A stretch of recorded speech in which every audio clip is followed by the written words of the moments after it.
Busog pa ka mo, no? Sino bang busog? Mga patunaw-tunaw tanay, kung madayaw na kita. Madayaw na ta? Titindog na ta? Ama ni Lord, everybody stand. Everybody raise your hands.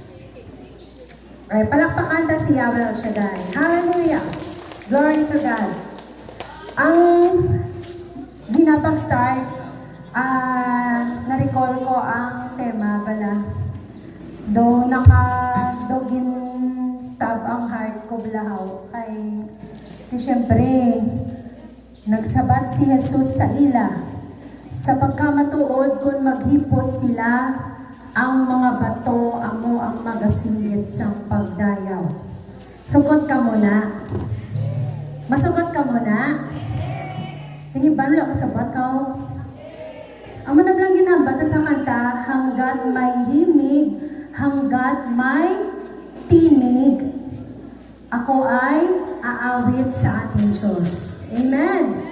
So, mga every hilikoton sang Ginoo, regular nyo nga prayer meeting, regular nga mga anniversaries kita, hindi gid kita magkatamad sa paglakad. Aber mag-1,000 ang litro sang gasolina. Aber lang ka, Brad. Kaya nga, gabang problema kita, how? God provides. Amen? Nga rin man ta diri.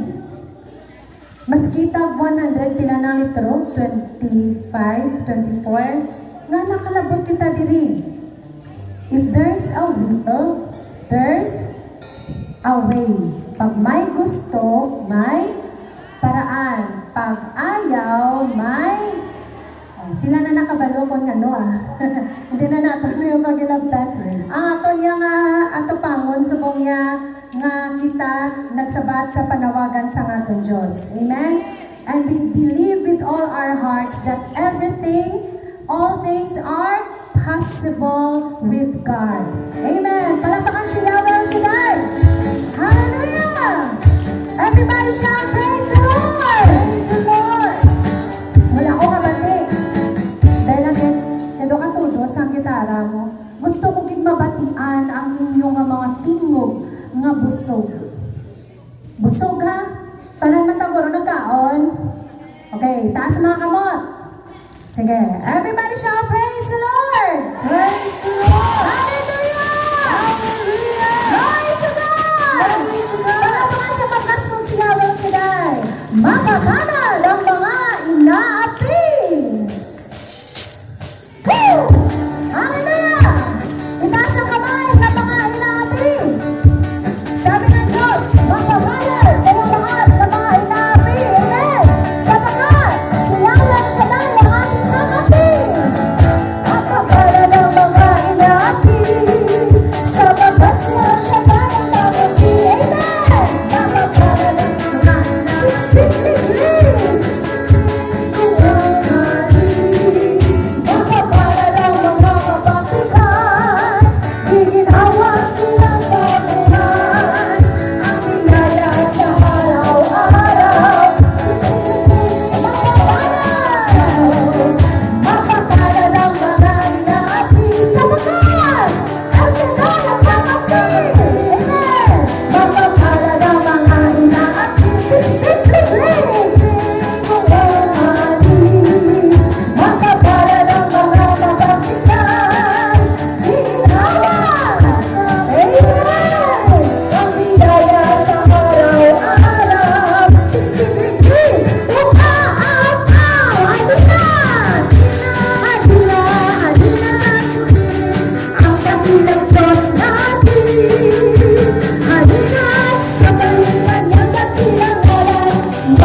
possible with God. Magagawa natin ang lahat ng bagay sa mundong ito. Amen. And let's continue to worship our living God. Please, let us raise your hands. Let us raise our hands. Bow down our heads. And please close our eyes. Let us grab the opportunity that God has given us. Nga kita diri nagkadto, kahibalo ang Diyos, nga tanan kita may kinahanglan sa iya. Nga kita may mga prayer request, maski hindi pa sa aton kaugalingon, but for our children, grandchildren, brothers, sisters, gani nga, sini nga mga tinion, please pray to God. Sometimes sa aton panimalay, niyara nga hindi makapangamuyo. It's because kadamo sang ulobrahon. Ang isang kailoy wala ga pahimunong sa sulod balay sang ulobrahon. Gani ini nga tion ginahatag ni Lord sa atong tanan para siya aton unahon. That we will fix our eyes unto Jesus alone. Who is our God, our Savior, our friend. Gani mga utod, if you have prayer requests, pray to God. Open up to God. Talk to God. Istoryahan nato ng Diyos. Istoryahan niyo ang Ginoo. You may not need this time, but in the future, you will need God in your life. Mga utod naton na wala pa nakakilala sa lubusan kung ano kaayos ang Diyos. Idangog siya sa aton Ginoo. And you will see, you will be surprised tungod sa kaayos ang ating Diyos. Gani, dapat hindi pasayang ang ining mga tinion na ginhatag sa Diyos. We've traveled a long, long way go here. Nga makalabot kita diri na safe and sound. So we must take the opportunity that God has given us this afternoon. Pray to God. Kung wala kay pangayoon, pasalamat sa ating Diyos. That we are all good, we are all well. Thanks God. Thank you, Lord. Diyos sa may nabalaan sa langit, yari kami subong sa sining na duog. Lord, we humble ourselves before you. We pray, please cleanse our hearts, our mind, everything that is within us, Lord. Tinuoy kami Ginoo sa balaan na dugo ni Jesus. That we may all be worthy in front of you, Lord God. Because without you, we are nothing, Lord. Wala kami sa pulos kung malayo kami sa inyo, Ginoo. Gani kami nagadepende gid sa inyo. We depend on you, Lord God. Especially, Lord, sa inyong kabubuton sa aming kabuhi. Gani, Ama, accept the praises of your people right now in this place, Lord. Damhin niya rin pag-ibig ng ating Diyos. Hallelujah.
Minsan padamhin natin ang presensya ng ating Diyos.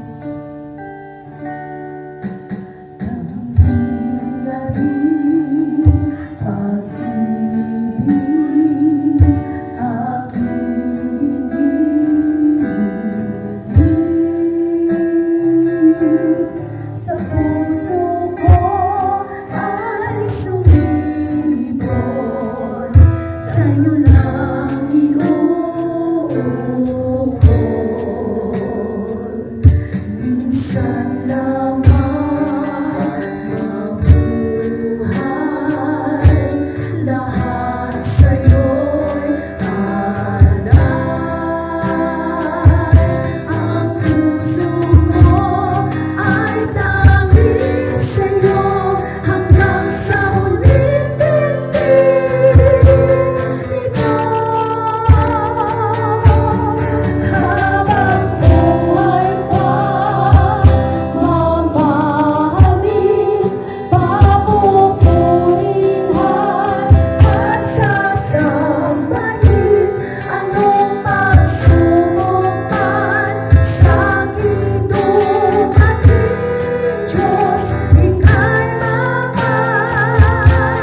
naroon, Lord, ang iyong habag at biyaya, Panginoon.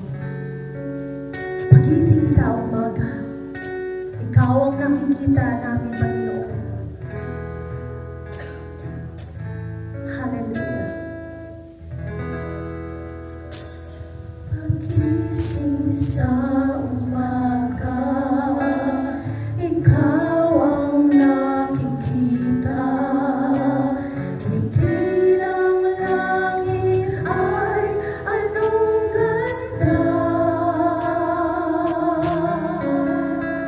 Muling sumilay sa akin ang bagong pag-asa. Ramdam ko nga'y kapiling na kita. Pagising sa umaga, pagising sa umaga, ikaw ang nakikita. Hindi ng langit ay anong ganda. Muling sumilay sa akin ang bagong pag-asa. Ramdam ko nga'y kapiling na kita. Dahil ikaw ang siyang nagtilikay, sigla sa aking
pagising sa umaga, ikaw ang nakikita.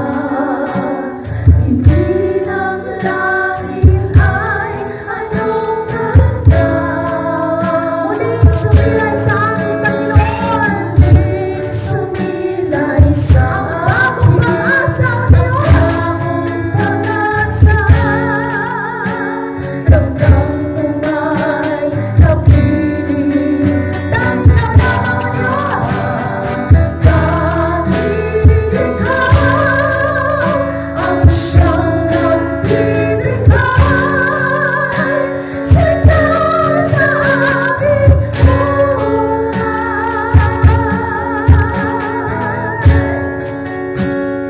Kaya naman sa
Diyos na banal at dakila sa lahat, Yahweh El Shaddai, patuloy ka namin itinataas, pinupuri at sinasamba.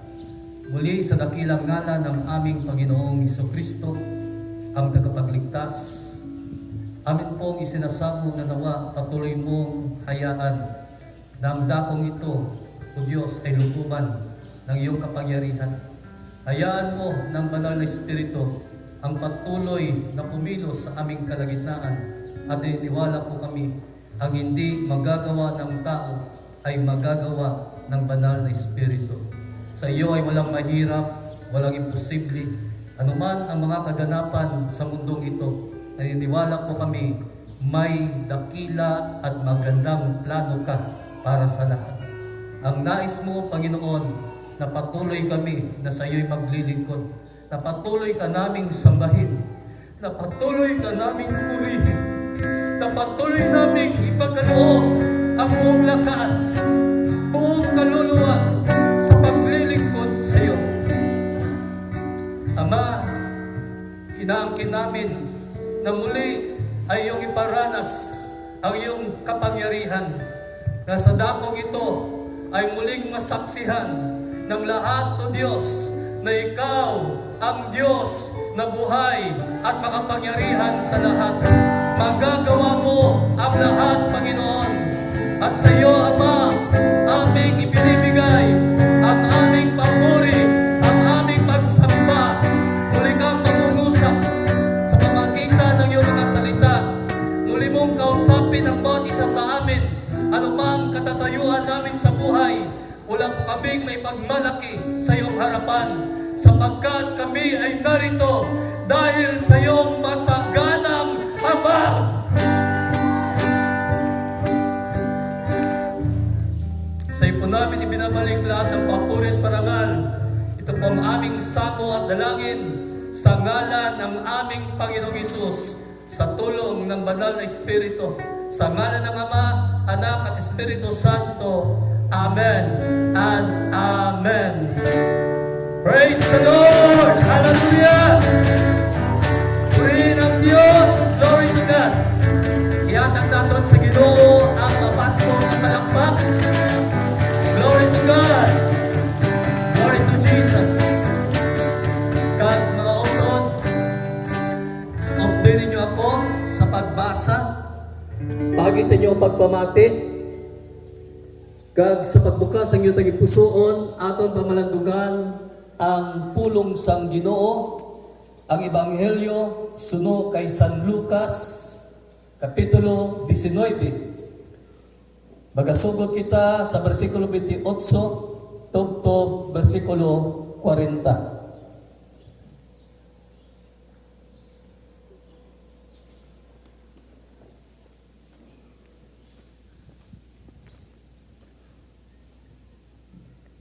Pagkatapos niya hambal sadto, nagpadayon sila ni Jesus sa paglakad, pakadto sa Jerusalem.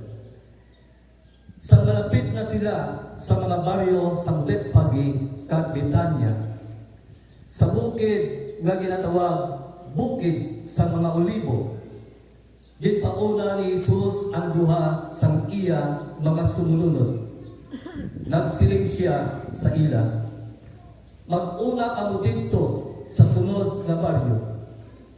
Pagsulod ninyo, may makita kamo nga bataon na damke na nahigot. Wala pagit ini masaki, o bari ninyo kag dala diri. Kung may magpamangkot sa inyo, kung nga ginahubara ninyo ang damke, sabto ninyo nga kinahanglan sang Ginoo. Gani naglakat sila nga duha, kag ang ginsiling ni Jesus sa ila natungan gid. Sang ginahubaran nila ang bataon nga damke, ginpamangkot sila sang tag-iya. Nga ang ginahubaran ninyo ina, nagsapat sila, kinahanglan ini sang Ginoo. Gidala nila dayon kay Jesus. Pag-abot dito, ginhapinan nila ang damke sang ila mga panapton kagit pasakay si Jesus. Sang nakasakay siya pakadto sa Jerusalem, ginhumlad sa mga tao ang ilang mga panapton sa dalan bilang pagpadungog sa iya. Kag sang nagapadulhog na siya halin sa bukid sa mga olibo, nagakalipay ang iya mga sumulunod kag nagasinggit sa pagdayaw sa Dios tungod sa mga milagro nga ila nakita. Nagsiling sila, ginapakamaayo sa Ginoo ang hari nga iya pinadala. Maayo na ang aton relasyon sa Dios, dayawon ta ang Dios.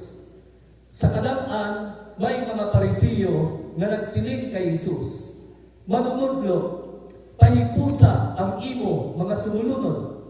Nagsabat si Jesus sa ila sa pagkamatuod, kung maghipos sila ang mga bato, amo ang magasinggit sa mga pagdayaw. Mga utong nga ginigugma ang Ebanghelyo sa aton Ginoong Kristo. Palakpakan niyo ang nato ng Ginoo. Glory to God. Glory to Jesus. Kag mga utong ginagda ko sa pagpungko. Kag sa inyong pagpungko, mga kauturan, i-plaster nato ng atong kagalingon sa pulong sang Dios. Kag ini mga kauturan nga atong gibasa ang nahanungod sa pagsulod sa Ginoo sa Jerusalem, isa ka siyudad sa Judea. Nasa diin na mo ini ang sentro sa ginatawag nila mga religious activities, the center of religious activities. So, diri makita natin mo sa Ginoo nga madamo nga mga tao ang nagsugata sa aton Ginoong Kristo. Kag sa Ebanghelyo ni San Mateo, ang siling dira mga kauturan nga ang mga tao nagasinggit, Husana. Husana. Okay. Kag ang iban sa ila naghumlad sa ilang mga panapton kag ginlatag sa alagyan sa Ginoo. Nasiling diri tanda sang ila pagpasidungog sa aton Ginoong Kristo. So sining adlaw kita mga kauturan kada tuig may ginatawag kita isa ka okasyon sa aton simbahan na ginatawag naton Domingo de Ramos. But sa ganon, ini nga Domingo iya de Ramos. Ano? Ano po siya sa Domingo de Ramos? Palm Sunday. Ano ang Palm Sunday? Domingo de Ramos. Amen? Okay. So, palaspas, no? May mga palaspas sila. Ginaway-gay nila nga sa diin, nagasinggit, Husana. Husana, anak ni David. Okay. So, ano po siya nun sa Husana? Husana all. Muna? Ha? Ano po siya sa Husana? Pagdayaw? Okay. Mga to sa Ginoo, sa iya sining konteksto, sa iya sining ginatawag bukod, no? Kaundan sa ila nga mga Hebrews o Israelites. Sa ila nga lingwahe in Hebrews kag sa Greek mga kauturan, ang pagsigit nila sa Husana, ang bot sila sa Husana, save us. Luwasan kami. Sila nagapakitluoy, luwasa kami, anak ni David. So sa aton, tumo na pag-intindi naton, isa ini kapag pasinunod, pagdayaw sa Diyos. Pero ang pagkamatuod, ini sila desperado. Tungod sa ilang kaimtangan nga sila ara sa idalom sa ginatawag paggahom sa Roma. Na-invade ang Israel kag sila nagapuyo sa ilang kaugalingon nga pungsod nga sa diin wala sila sing ginatawag total freedom. Nasa din, makita natin mga kauturan nga may mga ginatawag factions, may mga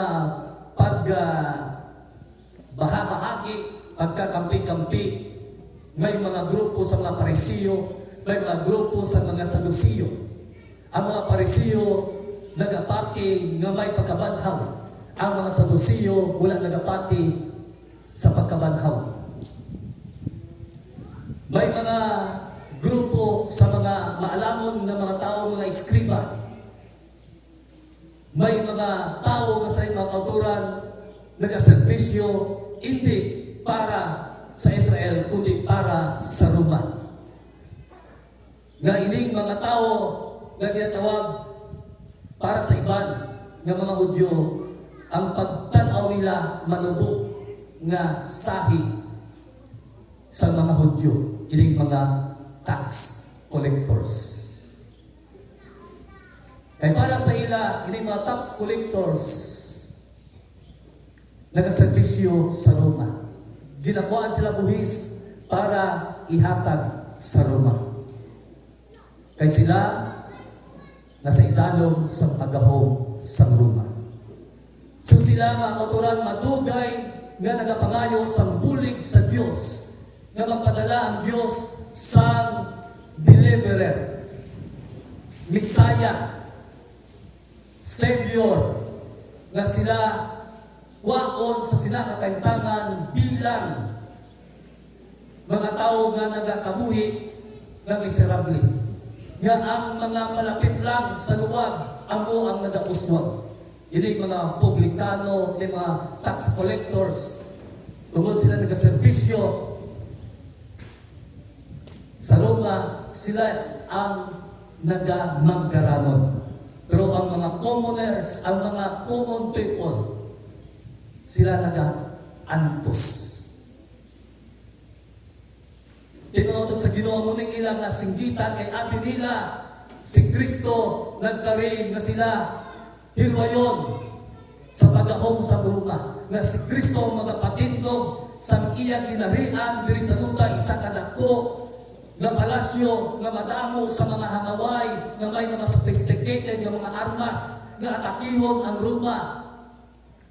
Kag sila mahilway.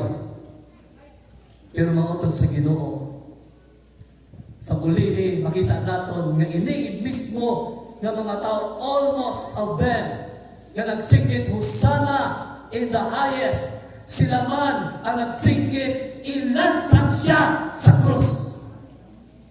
Hello? No? Kasaliin, dapat naton maotod sa Ginoo, tandaan, ang nagakawa sa bibig naton nga hindi lang tungod emosyonal kita, hindi lang tungod sa aton emosyon, kundi ihuon naton ang nagakawa sa bibig naton amo ina ang nagakaangay. Amo ilang dapat tuod nga kita may balatyagon bilang tao, pero tandaan naton we are created in the likeness of God. Amen?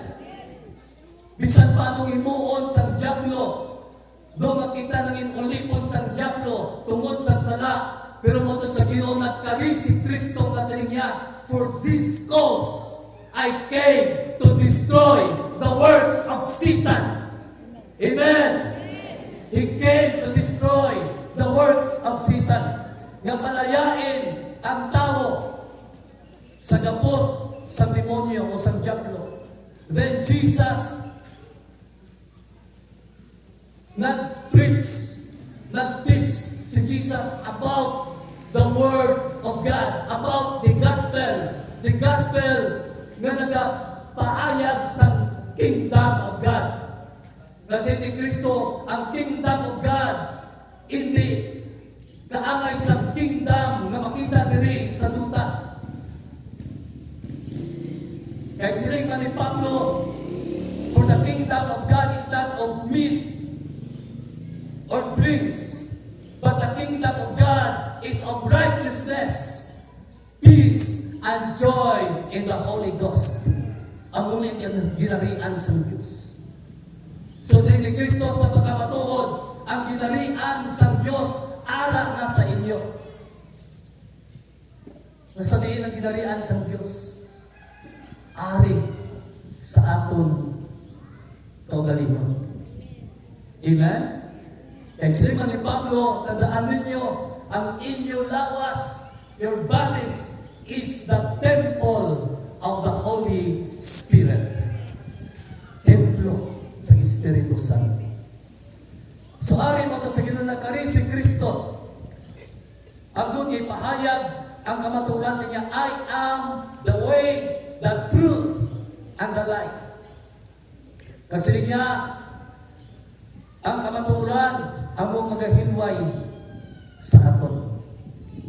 Kamautan sa Ginoo, si Kristo, gitbatas ang tanan para lang masunod ang sugo sa iya amay na nagpadala sa iya.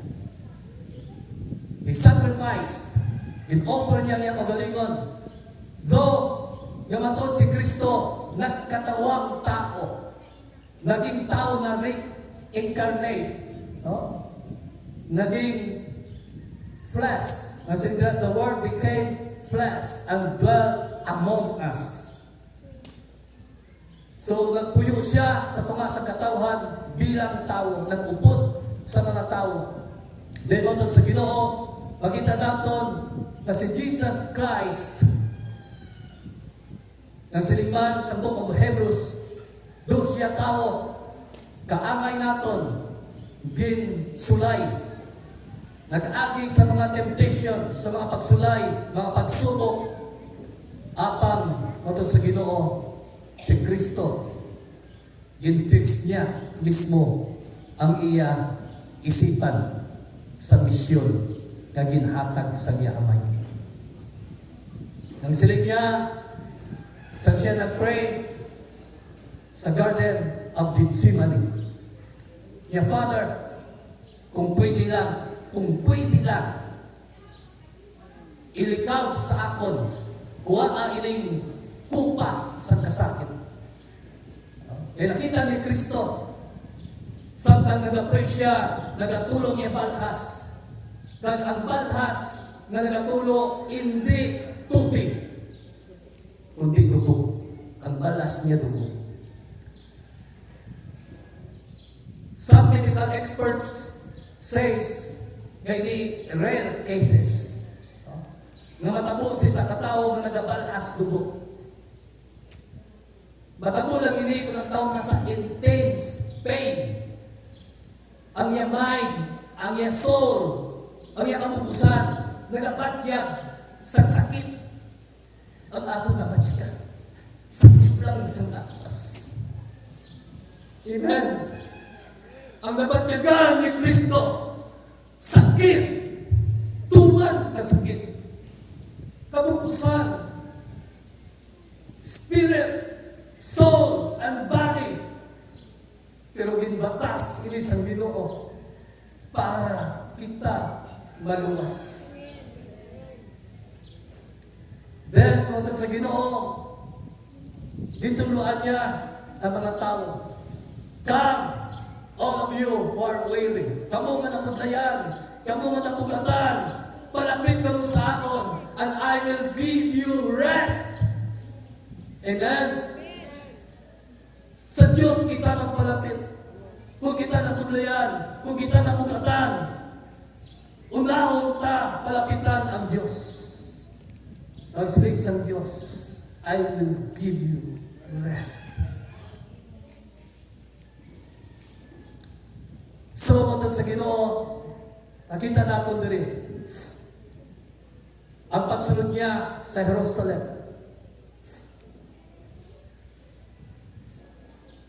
May caption diri sa aton nga Bible, the triumphal entry to Jerusalem.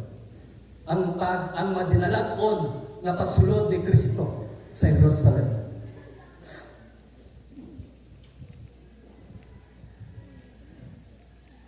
Madamo sa mga tao nagsinggitan, Hosana, luwasa kami, hoping nga muna ni ang adlaw nga sila hinuyo na sa idalong sa pagahom sa Roma. Pero sa nagaliga ng panahon, na-disappoint sila. Makita natin in John chapter 6, verse 66. Kung talo natin ang numbers 666. 666. John 6:66. Amo ini ang time nga ini mismo ang mga tao nga nagsingit husana, naglapat sa ilang mga panapton, sila tanda sa ilang pasinungog kay kasi dira kami sumpon dira kay nakita nila ang mga milagro nga ginhimo ni Kristo. Nagpasinungog sila kay Kristo, nag-praising sila kay Kristo tungkol sa nakita nila nga mga himala. Kung wala na sila sa may nakita na himala, hindi sila mag-praise the Lord. So amoy na ang naglaton sa aton ng mga tao. Gagawin ba mo kita blessings? Praise the Lord! Hallelujah! Pero kung wala, Hallelujah, gito subong, Hallelujah, gito ay gito subong. Damo reklamo, damo kumod. Amen? Then, ini sila mga kauturan in John 6:66. Sang si Kristo nag-shift sa iyang pagpanudlo na hindi lang puro siksik, kling umaapaw. Kundi si Kristo, siya, kan nyo ang akong unod, inna ninyo ang akong dugo. Madamo ang nagtalikod, gimbayaan si Kristo. Nila, dalong na ni kapagpanudlo. Ano ni, nagbuang na siya. Kanong tang-iya, unod, inong tang-iya dugo. Ano ta, kanibal? Bisan pa kanong ta, hindi kaya po ni kaigo sa kalabuon nato. Di mga utod, wala sila kabalo. Gaining ginatulong ni Kristo siya. Ini nga time, hindi alam kamo dapat magtulog sa mga blessings, sa mga biyaya. Ini nga time dapat mag-upod mo sa akon. Sundan ninyo ako. Updi ninyo ako sa akong pagbatas. Sa akong mga ginatubang ng mga buluhaton. Updi ninyo ako. Mag-ooperate mo sa akon. Obra ninyo ang inyong mga buluhaton na ginsalig sa inyo. Kaangay ng amay na ginsalig sa akon. Amen? Hindi nga tayo gusto sa Ginoo. Kaangay sa nasinya. Hantong na kamo, dalagto na kamo, hindi na kamo bata, nahugiton pa. Kundi dapat kabalo na kamo magpindog sa pagaling ninyo ng mga tingin. Malawig na mga panahon gintuduan ko kamo. Time na nga dapat magkabuhi kamo sa pagtuo sa Diyos. Amen? Not by sight, but by faith.